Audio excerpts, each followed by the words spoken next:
we stuff and store so much stuff, suppress memories, suppress negative information inside of us, that absorption, it changes us forever. And I'm going to give you an example of this. Because we know the worst that can happen, we've seen it up close and personal. We struggle, we try to make a difference, try to save, rescue, prevent, and sometimes it works, sometimes it didn't. But because we know, we see the world differently than people, I call them the widget workers, who don't see. Does that mean that's not a negative thing? When I say widget, I say they work on stuff. They Yeah, make people design, who work build on stuff, things instead of cars, things, people. and buildings and stuff, but they don't work with human suffering. Yeah. And because you know what could happen, tell me you are not a scanner. You're not always on alert. You are always noticing something that has the potential of going wrong. Like Hmm. one of the things that one of almost messed up, well, challenged one of my marriages was my husband and I used to love to go to the movies. And at a particular places had this beautiful park and walk arena and had these restaurants around the perimeter. And we came out to movies. We used to like to sit there on one of the park things and finish the rest of our popcorn and just talk about the movie and watch people. And he would just be and gaga watching people. But I could see the same couple walking by, kind of holding hands or somebody holding somebody's arm. And while he thinks that's romantic, it kind of looked like captivity to me. Mm. He or she's holding that person's arm. I think they're under. Does that make sense? That's the Ah. vicarious trauma, and we've Mhm. lost trust. We're not as carefree with our children. Say my kids didn't get to spend the night with nobody because I was in child welfare. Does that make sense?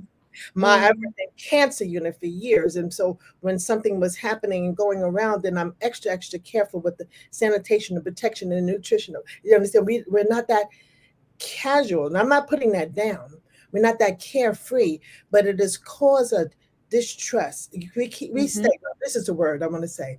We stay hyper vigilant and Yes. hyper alert, like the widget world would never be. Mhm. That's vicarious trauma. But now again, that's probably a really good way to be because we need to be protective. It's some real dangers for our kids. I could not imagine sending my kids to public school or high Oh, school in America now. uh, Homeschool. I don't care. I homeschooled my kids and I raised them in the 90s.